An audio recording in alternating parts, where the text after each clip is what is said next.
Call to order the Schenectady Urban Renewal Agency. First item is the acceptance of the minutes from our June 6th meeting. Moved by Mr. Kosher, second by Mr. Palomini. All in favor? Aye. Any opposed? Minutes are adopted. Next item, resolution 2016-08, the appointment of a contracting officer. Serve without pay. Moved by Mr. Palomini, second by Mr. Kosher. All in favor signify by saying aye. Aye. Any opposed? Resolution's adopted. Resolution 2016-09, adoption of the annual report. Moved by Mr. Palomini, second by Mr. Motivaran. Dividing it up here tonight. There you go. All in favor signify by saying aye. Aye. Any opposed? Next item, the measurement report, resolution 2016-10. Moved by Mr. Palomini, second by Mr. Kosher. All in favor? Aye. Any opposed? Resolution's adopted. Resolution 2016-11, the designation of agency counsel. Moved by Mr. Palomini, second by Mr. Kosher. All in favor? Aye. Any opposed? Any other business come before the agency? To adjourn? Second. Moved by Mr. Kosher, second by Mr. Palomini.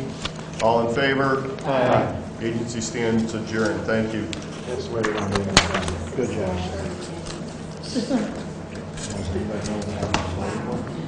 I looked at the packet. No. All right, my thing's not working. Chuck, I need a copy. Do you have a copy of the agenda? It's not working. Oh, Let me get. yeah, I'm not getting anything here. I'm not getting anything. Pull away the packet. Yeah, I'm not getting anything. Yes, sir. Thank you very much. Got nothing. Chief. Okay, I will call to order the Committee on City Development and Planning. First item up is discussion with the street ceremonial naming procedure. Ms. Brazo? Yes, I brought some just loose recommendations, not even recommendations, examples of what is done in other communities. As you know, we've had two different requests for street renamings. We talked about this a couple of months ago, and I think the consensus of the council was to go forward in a ceremonial way rather than actually renaming streets and potentially having people deal with address changes and things of that nature. So put together just, again, a loose framework for the beginning of discussion and ask that the council bring back any recommendations. I had a bunch of questions throughout just saying, do we want to go in this direction, do we want to go in that direction, just to start the conversation. So I didn't know if anybody had come back with some recommendations tonight or some input. Mr. Ferrari, go ahead. So the section on do we want to attach a fee for this honor? That was one thing that I just had a little issue with. If we are honoring someone, why should we charge them or their family for that honor? I think if they have all the qualifications, which seem, like a good basis of honoring someone, I don't see a necessity to charge for naming the street if everyone's in agreement to it. I think, if I read it correctly, in the other municipalities, it's basically for signage and some administration work. But, I mean, it's minimal, but it doesn't, that's negotiable. I mean, I'm sure we're not going to do 1,000. 25 a year. So, did anyone else have any, I want to ask if anybody else has Any other questions? I'm not sure why the limit of time to turn in applications. I'm not sure what that's about because applications will come along at various times. So it's not like, it's like today, Vince may want to name it and then 5 months down the road. So I'm not sure about the time limitation, why that would be in there. I'm confused. Can you tell me what exactly? Do we want to limit the time to turn in application signatures and supporting documentation? Oh, okay. Well, it would be, in other words, if you wanted to name street after Mr. Kosher. Really? Yeah. But I had to read the When you system. start the process, would there be any deadline to complete the process? Or do you want it to go, you want it to be 5 years down the road and then somebody come back, you know what I mean, like that? I mean, I guess it's so that they're not just hanging out there, but I don't have any, So I did try to do some research on, and again, because I was away, so I didn't get to do too much, unfortunately, yesterday. But there were some municipalities that actually had timelines where they only entertained it twice a year. One was October and then April, so they weren't dealing with this issue all the time. There was all different criteria, which the fee was involved as well, like you're talking about, again, just the cost of the sign. But then they had the criteria of, and I think we have some of that covered in here, but I think we really got to dig in a little bit more, what is the criteria, application process too. The only application I found online was from Portland, Oregon, I think, and it was okay. But you're saying we had several requests to name streets? Is that what we're saying? Is that why we're doing this? I mean, Yep. what have we done in the past? I mean, how did Roger Hall Place and Arthur Chairs, how did that get done, and what I only procedure remember did they doing follow? this Does anybody even Well, know? there's two different scenarios that have gone on in the city. One is we've renamed the street Yeah. itself. The other is, as in Harriet Tubman Way, it's ceremonial. It's actually still Hewlett Street, but it has the ceremonial signs. So, and that's Oh, my portion. point in this whole thing, is that we don't really have any kind of procedure. So, There was no procedure that people asked, and I'm not even sure how it happened at that time. Right. But somehow they asked, I can speak. Yeah, Which of is course. Plaza, Yes. they asked, and I don't even know if it was even anything really formal, but then it happened. and my point in bringing this forward is, I would hate to see the council be in the position of deciding who's worthy of a street being renamed after, and who's not. I mean, it just doesn't seem like something the council should have to decide. So, in other words, the community decides, right? So you get X number of signatures from the community to support, and then it, there's more of a procedure to it instead of it being subjective. Yeah, and we haven't talked about public hearings, public hearing needed, who's going to look at the signatures, I mean, who's going to take a look at those 1,000 signatures? Is it going to be the city clerk's office? Is it going to be, who's going to determine these signatures are valid, and just a whole bunch of stuff. I didn't realize we had that many requests, that's why I was wondering why we're bringing this to the table. Well, we haven't had a lot, but Yeah. I mean, regardless, we do have requests. So you're looking and to put then something it's in place. worth considering.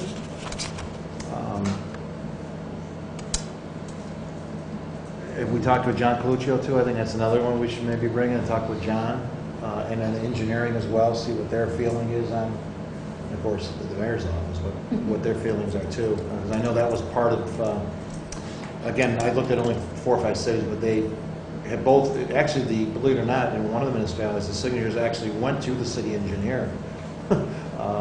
And that's where they picked up the packets and the applications from the city engineer's office. But again, I didn't get a chance to pull, that's why I called you earlier today to see what we're trying to do on this, because I didn't get a chance to do all the homework on it. And my point is too, if we're not interested in going forward, I'm not going to do a Yeah. ton of legwork. I think it's wise, just it takes us out of the decision making of, like, again, You don't know. so- who's worthy and who's not, seems like.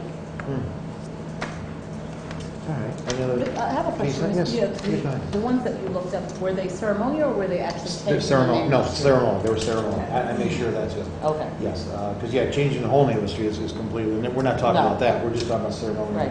And again, limited to a block or where the person resided, they had talked about that as well. Making sure he or she or the organization was worthy, and there's a whole different bunch of criteria, which I think you had a lot of that covered. Yeah, that you that was one talked of my about. questions, is that, Yeah. how much of the street or, that kind of thing. Yeah. Any other discussion on this? I mean, I think it's Well, something, do we want to keep pursuing it? I would folks, personally that like you wanna a do? straw poll as to who's interested in developing a procedure so that we don't put unnecessary time into it if there's not support of the council to do so. I would agree on that. Can we just do a quick straw vote? We're going to start with you, since you're in my head. Seldom do you do that, Uh, but anyway. Maybe we'll go that way. I think yes, because people have asked, and so the answer is either no, we don't do it, or here's how you get it done. Here's how you get it So done. I think that since people are interested, that we have a procedure. Take a look at it. Yep. You're okay? Yes. John? Yes. So your vote doesn't count? I know, but no. I just think we've had 2 requests in how many years, and there's better things to be concentrating on. All right, so I guess again with our struggle, so we'll continue to work on this, and I'll try and follow up either tomorrow or Thursday, and get you some of the information. And I'll have some And you can get some too. conversations. Yeah, it's kind of difficult to do that Google search, but again, there was some criteria in there, and then they had an whole application process. And some municipalities actually even had a committee where it went to this committee first, where the committee reviewed the whole application, and then forwarded it on to their city council for a formal vote. So perhaps that's, I think it was the historical commission, believe it or not. Right, well, that took it. the backup information that I provided the council talked about a lot of that too. Yeah, so From Hoboken and, if you want, we can sit down and kind of hash this out. And again, maybe meet with John Paluccio and Chris and all that. Are we Sounds okay good. with that, everybody? We're good? All right, so now let me get back to where I'm supposed to be here. All right, so it looks like the remaining 1, 2, 3, 4 items are going to be in executive session. Am I correct on that? Yes. So can I get a motion to go to Second. recess us? Ms. Moulton, second by Ms. Porterfield. All in favor, say aye. Aye. And we are recessed. And I will call to order the Committee on Public Safety. And we have a couple of items here. First is the police department cell toilets. And Rich, you talking about that, or who's talking about that? Chris, you're the toilet guy. Mr. Toilet. So what we have here is the award bid for the installation of new toilets in the police holding cells. There are 30 toilets in the holding cells. They are original to the building, which means they're over 30 years old. They function in various ways, but most are not enough. So what we did is we broke this up. We tried to do it a little smarter. And through purchasing, we bought the toilets separately. We purchased the toilets. They actually arrived last week. They're sitting over in our Foster garage. We just went over today, did inventory. The 30 of them are sitting there. And we put out a bid for just the installation of the toilets. Because usually if you were to buy the toilets, and the toilets were expensive, so you get a 10% markup on them from the contractor, all that. So we avoided all those markups. So we have the toilets. We're going to deliver them. And this was a bid to install them. We had 5 come to the site visit. We had numerous take it out on BidNet, but we did only receive 1 bid. It was mandatory that you do a site visit on this project just because of the location of it. We wanted everyone familiar with the locations, with the security, with what they were getting into. So of the list of BidNet, 5 came to the site visit, 1 put in a bid. The project is well within the budget. It's well under our estimate, so I'm comfortable awarding it. And that was my question too, is it within the scope, Oh, yeah. dollar-wise that you're Yeah, looking and at? this was a great way to do it. If I'm going to look at this for an example going forward, if we could do it this way, we really got a great price on everything overall. Very good, Mr. Brown. and it was mentioned in the legislative conference that there's suicide preventive toilets. Can you explain just what? Well, there are no external devices on them. They are like a cast-in-place stainless steel toilet. So there is no lids, there are no valves. Everything is internal and everything is a cast stainless. And these kind as well. The old ones were on the floor. These are off of the floor, I believe, so you can clean under them easier and see if there's anything under them. They get mounted to the wall with giant steel brackets. So, I mean, the idea is that, yeah, I think that cold water, you couldn't, drown yourself. There's a whole bunch of things. I'm not up on it, but I know that they're single cast stainless steel units. No seats, no afterturners. They only have a button. The button's in the wall. The button will, flush and turn on the water fountain of it. So they do both. And this will be good because, like I say, we have some outs that are doing cups with water and things like that. So this will be a good incentive. I think it's just good public information that Yeah. we're, We can do that. keeping those things in mind. Yeah, yeah. All right, very good. Any other questions or concerns? I need a motion. Mr. Montevero, second by Ms. Browse. All in favor, say aye. Thank you. And we have one other item, am I correct, that's on here as well? It is the awarding of the installation of emergency aftermarket equipment to our Schenectady Police Department vehicles. And Richard, you're here. Thank you for coming here this evening. Thank you for allowing this item on the agenda at the last minute. You'll recall that back end of last year, we purchased 8 vehicles for the City Police Department. They were a variety of vehicles. Some were sedans, there was a pickup truck, and the bid went out. It was awarded to Nisk Unit Tire and Service. They were the low bidder. They performed all the aftermarket installation of the equipment on those 8 vehicles. And just recently, we went out again for bid. We purchased 5 police interceptor utility vehicles, which are basically Ford Explorers. So it's a much larger vehicle than the sedans that we did last year. And again, we put out on BidNet, for the installation. Several companies downloaded the information, but again, only one company bid on it, and it was Nisk Unit Tire and Service. So the cost is a little bit higher than we saw last October because these are different vehicles. They require larger cages, different seats, different belting harnesses inside. So that's why you're seeing a little bit difference in the cost this year. But again, the cost is quite reasonable, and we had it set aside in capital reserves. Very good. Any questions or concerns? Very good. Need a motion to move this? Mr. Moldavaren, Ms. Brazel, all in favor say aye. Aye. Very good. And thank you, Richard. Have a good evening, sir. Motion to adjourn. All right. Second that, Mr. Moldavaren. All in favor say aye. Aye. We are adjourned. Thank you. Call to order Public Service and Utilities. We have one item on the agenda, discussion in regards to Medicab regulations. Ms. Brazel, would you like to speak on that?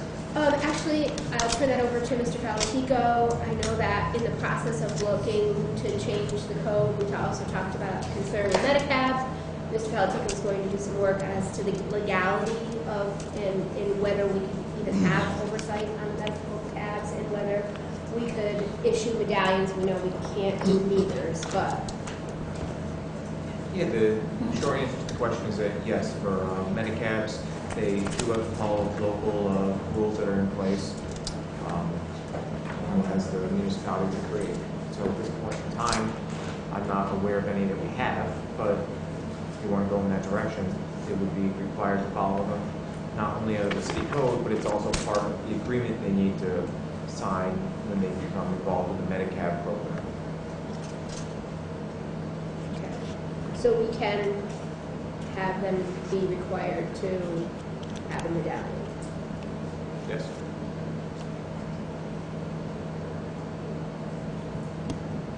Any questions regarding disclosure? So I think the question is, we do want to pursue this, correct?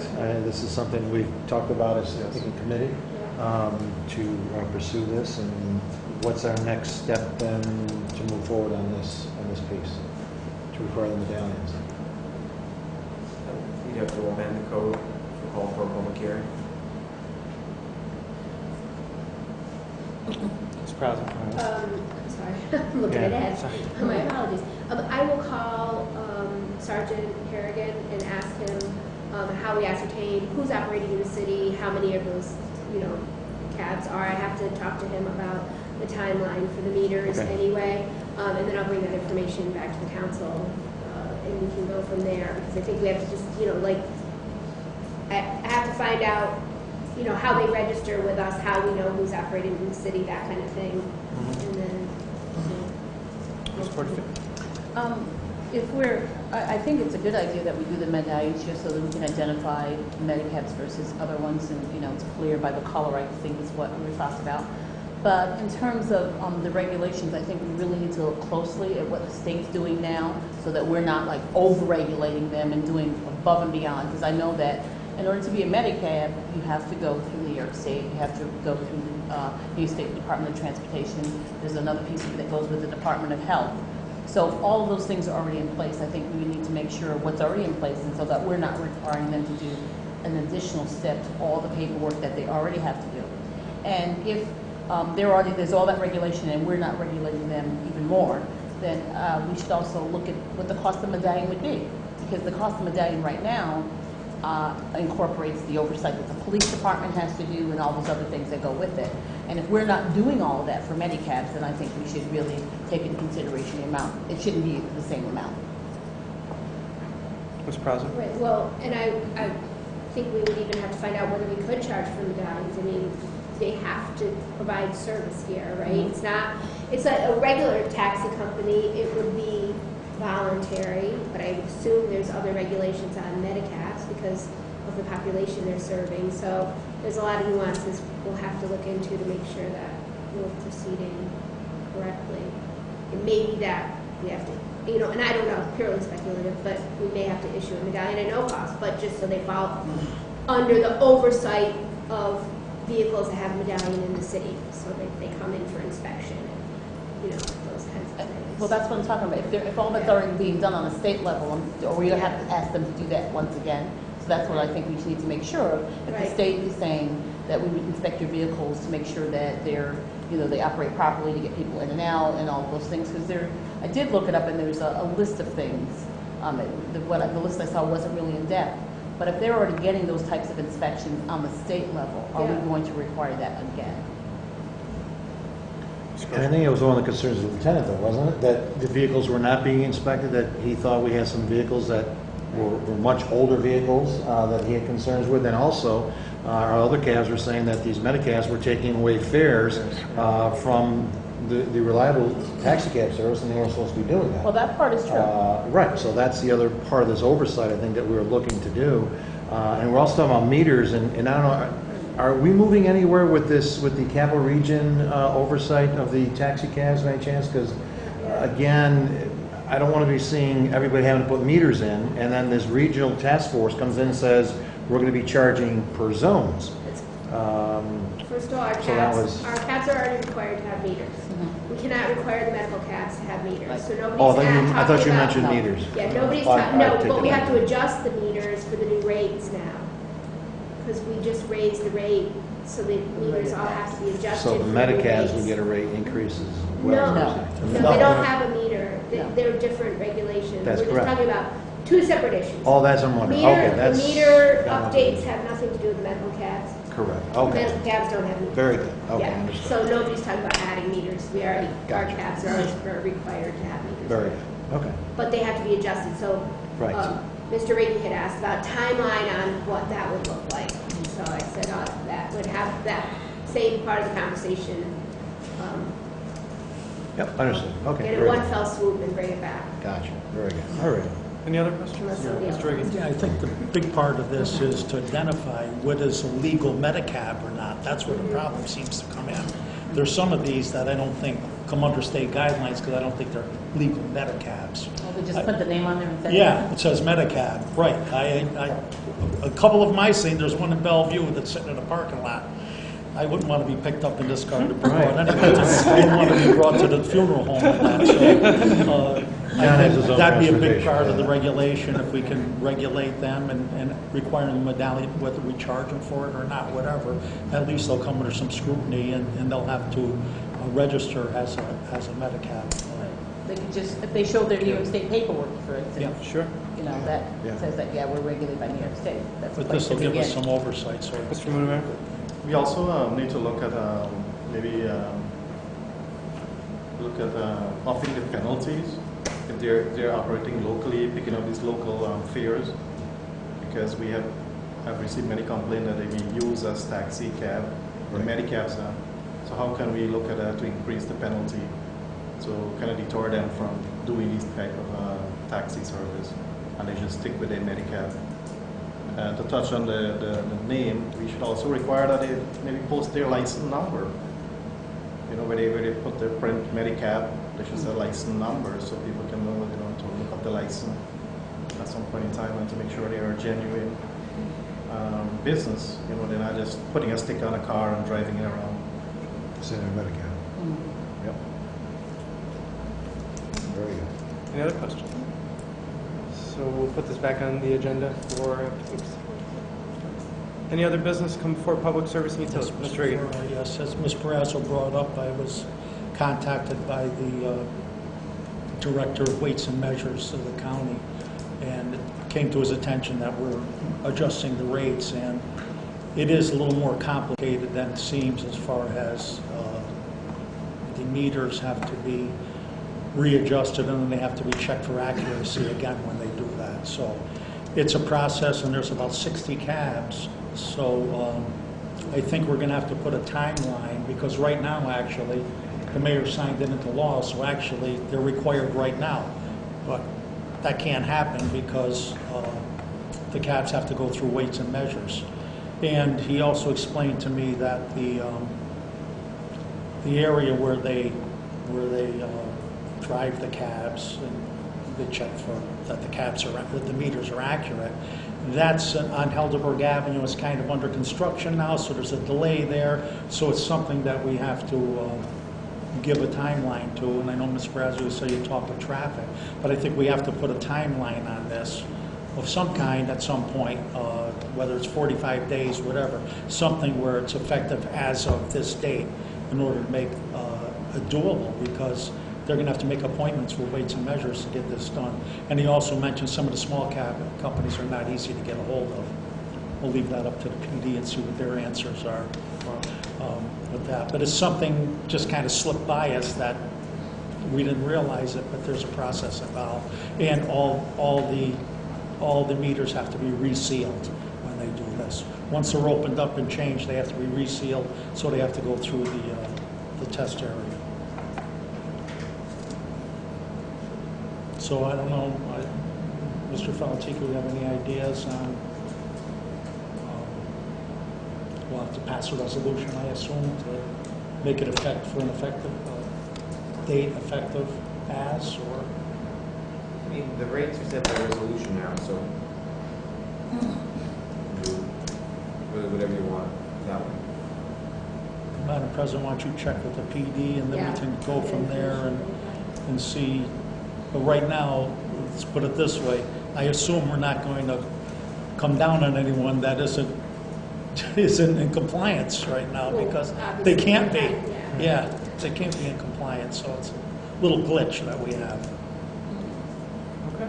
But I think we have to make it effective, the date, because we don't want somebody holding back and being at a lower rate. They're going to have a little heads up on somebody that's already been recertified, and they're charging $4 an hour, and the other guy can go at $3.50 an hour. Maybe they may want to do that. So I think we're going to have to put a date on it. As of this date, everyone's going to be at this rate. All right. Any other business come before public service and utility? Just one other thing. Yes, then on Mr. Regan. that. It's public service, I guess. Anything new on the Oak Street Bridge contract? Have we heard back from Amtrak? It's going back and forth for signatures now. Is there any kind of idea of timeline? It's on the train, I'm not quite sure. Maybe we ought to put in one of these cabs. Put on the speed track, right, the third rail track. Yeah. So it's en route. Correct. Can I make a motion we adjourn? All in favor? Aye. We're adjourned. Okay, call to order claims. Entertain a motion to go in executive session. So moved. Second. All in favor? Aye.